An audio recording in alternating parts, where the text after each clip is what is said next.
Are you giving up a 24 first for Courtland Sutton? Yeah, I would give up a 24 first because I think the argument is you want the two receivers in this offense, or at least I'm willing to gamble on that based on the historical precedent of Russell Wilson with two receivers that there's going to be concentration to, especially with Tim Patrick out of the way. Yeah, I'm comfortable giving up a 24 first for Sutton. Shane, 24 first? No. You give one up for Sutton? No. I'd sooner give up a 24 first for Dameon Pierce than I would for Courtland Sutton. That's neither here nor there. Tell you what, I probably would give up a 24 first for Jerry Jeudy, though, because I believe in Jerry Jeudy more than I do Sutton, but I wouldn't need to. I'd probably be able to give him for a couple seconds. Okay. So would you pay 2 23 seconds and 1 24 second for Courtland Sutton? So 3 seconds, Yes. Shane. You don't like him, but you'd still pay those 3 seconds. Look, he's definitely in that range of player where you can have every second I have, and well, not every second, but I'll give you 3 or 4 seconds for him. You know what I mean? I can live with that if he doesn't hit, because I'm like, all right, well, they're second rounders. The hit rate on those are probably around 20%. Fine, I can do it. And we know it's really not about making those picks, but that's how I'll talk myself into it if he doesn't hit. And if he does hit, then I'm going to crow about how smart I am that I traded for a wide receiver 1 by giving up a bunch of second rounders. Courtland Sutton or Darnell Mooney and a projected mid 23 second? Man, that's a good process trade to take the Mooney in the second if you just kind of think that their production is going to be in the same impact range. But I could go with the Sutton side because you can look at that. It's just that would be one I would be willing to wait a week or two. And if it's off the table, it's off the table. But I also could tell myself a story where, Mooney is at least top 30 receiver. And if Sutton's only going to be top 18, that it's not worth making the switch because neither one of them are probably winning my league for me. So that would be probably dependent on if I have Russell Wilson. If I have Russell Wilson, I'm fine upgrading it to get one of his weapons. Otherwise, I'm not just throwing out 2 pieces to go I don't want to pay for receiver upgrades unless it's like into another tier. You know, what's funny here is I'll take the Sutton side because I think Darnell Mooney, no matter what he does, his ceiling, his value is capped. And I don't know. Look, he's probably going to have another year where he sees 150 targets or whatever he saw last year, some ridiculous amount. But he's not incredibly efficient with them. And I don't think that he's at best. I think he's a wide receiver too. Where Sutton, if Sutton goes out there, if they have the same exact season, if Sutton goes out there and puts up 1,100 yards and Mooney puts up 1,100 yards, you'll be able to sell Sutton for a first. You'll never be able to do that for Mooney. Courtland Sutton or Mike Evans right now? I'll go Courtland Sutton. Yeah, I think I'd go Sutton. He's got everything Evans has except for, the 8 straight great years. Yeah. But they both have upward trajectory, but I think the community is starting, the upward trajectory for Evans is going into this year. As soon as the season hits, it's downward. So it's almost like Evans is one of those guys, if you can sell for Sutton, the bet is basically you get the same thing from him over the next year or two, but you know where the value game is going to be. Like Shane said, they both put up the same numbers. Evans is going to be, going on to 30 years old next year, and nobody's going to want him. And Sutton's going to be okay. He's got another year or two left in his prime.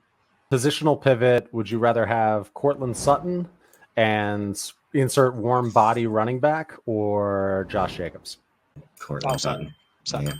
Yeah. Again, this is Sutton easy, huh? Yeah. This is about a couple different things. Look, it's about the value. He still has his value has room for growth. Josh Jacobs doesn't, no matter what he does. As much as I hate to admit it, the narrative exists for a reason. He could go out there and he could smash. Like he could have been just waiting.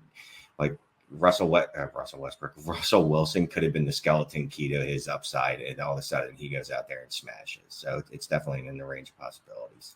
So I know there's like roster build considerations or whatever, but Courtland Sutton or David Montgomery?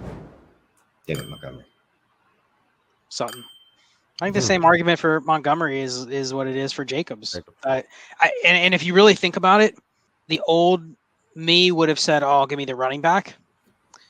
But now that I look at it, running backs are so toxic. If you wanted to get Sutton from somebody and you have to sell a running back, you're having to sell from the Aaron Jones, Joe Mixon, that range.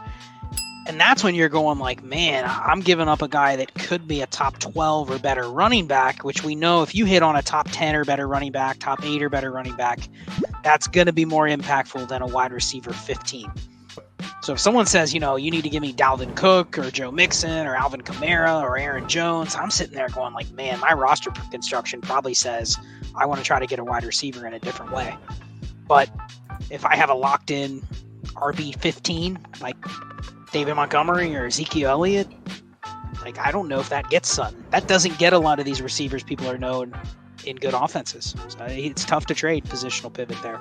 Look, I hate being captain negative because it always feels like I'm captain negative. I'm always the one that's like, guys, really? Are we doing this? Yeah, trash can. Like Courtland Sutton, I don't get it, basically, right? Everyone's saying, oh, he's going to be the new DK. Okay. This guy's hit 20% target share once in his career. 26.9, matter of fact, in 2019, which is stupendous. That's a great target share. That's an elite target share. You know what he finished as? The wide receiver 27 with 14 points a game. And I'm rounding up because I don't feel like saying 13.9, but that's what it actually was. Yeah, so I'm going to say it. Now, what people come back at you with is, his quarterback play was worse then. And look, you are what you are, right? You show what you are on the field. And what he's shown to be is he could be a wide receiver too. I definitely could see him being a wide receiver too with Russ. Because Russ is, he throws those beautiful lollipop balls that apparently the only person on the field that's going to catch those. It's going to be Courtland Sutton. Yeah, because Jerry Jeudy is really slow and he can't run a deep route. All Jerry Jeudy can do is run slants. Apparently, he's Michael Thomas now, from what the narrative is telling me. Even though Jeudy had a ton of air yards last season, so he's already shown that he gets the deep ball. So anyway, you were, sir. Except for that, and I think Courtland Sutton, what's his name? Russell Wilson has shown in the past, like he doesn't just target one particular guy, right? Like he didn't hone when he had Tyler Lockett and he had DK Metcalf, like he kind of honed in on them both. And you could say, but he could do the exact same thing in Denver, and he could, except that DK Metcalf and Tyler Lockett are a richer man's version of Courtland Sutton and Jerry Jeudy. And Courtland Sutton being the very, very poor version of DK Metcalf. Like it's not Cheerios, it's just O's. That's what he is compared to DK it's Sour Metcalf. Jacks, not Sour Patch Kids. Exactly. Right. And that's my concern is that his cost is people are baking in or assuming he's a wide receiver one. They assume that he's just going to smash at that. And he's never shown to be that. And you can blame his quarterback play, but his quarterback play didn't have anything to do with the fact that he couldn't eclipse 18% target shares in 3 of his 4 seasons. Interesting, though, because you look at Tyler Lockett and DK Metcalf together with Russell Wilson. So I took their adjusted market share for both of them over 22% for their career. So I do think the reason people are so high on Courtland Sutton, we won't talk about Jerry Jeudy specifically, but I think the reason people are so high on Courtland Sutton is because we've seen Russell Wilson generate top 12 receivers, multiple top 12 receivers in a season. And he's done it. He's one of those quarterbacks that has the efficiency that seems to just carry whoever's in the offense with him. And we've seen it with, even Doug Baldwin before DK Metcalf came through. And then Tyler Lockett with Doug Baldwin towards the end of Doug Baldwin's career. And then DK Metcalf with Tyler Lockett. So I can see the narrative. What I don't understand is the gap between Jeudy and Sutton. We've just decided that Sutton's going to be the one that benefits from Russell Wilson. Yet if you look at Lockett and Metcalf's production together, it's almost been the same for the 3 years that they played together. So that's not necessarily, I don't agree. I actually agree that both of the Broncos receivers at their current ADP, Sutton, wide receiver 30, Jeudy, wide receiver 23, that's changed around a little bit. I actually think they're both buys because I could see a world where they both finish top 20 or better. And there's other players that are ahead of them. Like right now, like the Jets guys are equal or ahead of the Broncos guys at ADP. But if I had to bet on which tandem could both finish in the top 20, it's not going to be the Jets. Nope. So I think people are a little too low on the weapons. What I don't agree with is the fact that it's just clearly Sutton ahead of Jeudy. And you look at, Sutton's career adjusted market share, 20.5%, and Judy's is 19.6%. So you could almost say they're not as good as Lockett and Metcalf, but they're going to get the efficiency bump from Russell Wilson. But I would just bet on that they're going to be similar. They might do it in different ways, But it just doesn't make sense that you see, now Sutton. I don't think you could trade Jeudy for Sutton. You could absolutely trade Sutton for Jeudy. And that's the Dynasty community just deciding narrative. It's got to be Sutton. People don't credit Judy's injury last year. He came back from a high ankle sprain in like 6 weeks. Normally, that's not a good sign. Normally, those guys take all year. They're not 100% till the next season. And then Sutton came off a torn ACL, so he missed his entire, 2020 year. So, like, you having a built-in excuse for both.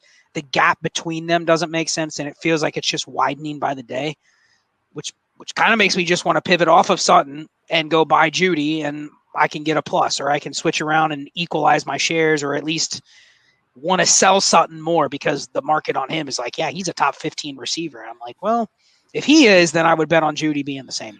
Yeah, and that's funny too, just bringing up the Sutton and Jeudy conversation, right? Because when you talk about Sutton, you're like, guys, he was out targeted by Jeudy. Like when he's got an 18.9 target share.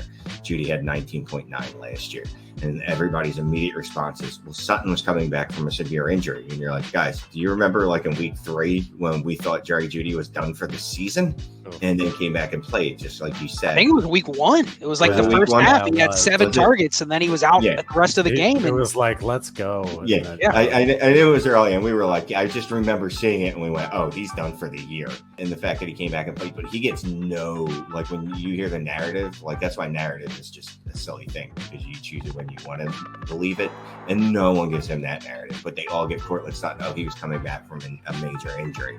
3 years ago, he was a really good wide receiver, and it's because Drew Lock was his quarterback. That's why he's been bad. And you're just like how many excuses are you going to make for this guy? You are what you are after 4 years in the league. Is my assumption. You will see a bump because Russell Wilson is a much better quarterback, right? But I don't know that Russell Wilson's Aaron Rodgers. He's not going to turn you into a wide receiver 1 if that's not in your skill set.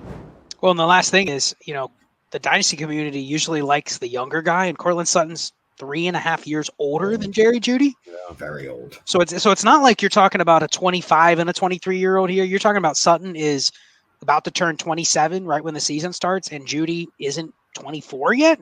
Mm-hmm. Yeah. So it's weird that the community is like on the guy that's right in that fringe of, I mean, he's not to like his peak yet, but he's a year or two from getting to that's the age cliff, 28, 29. So he has a limited window too. It's almost like it's like Terry McLaurin. It's like Terry McLaurin's age. He's like right on that brink. Exactly. But it's the opposite. If you told me without giving the names and you just gave somebody 2 blind options and you put all this stuff side by side with the market share, the age, the profile, everyone would be like Jerry Jeudy. And then until you give them the name, they go, oh, I love Courtland Sutton. I'm kind of off Jeudy.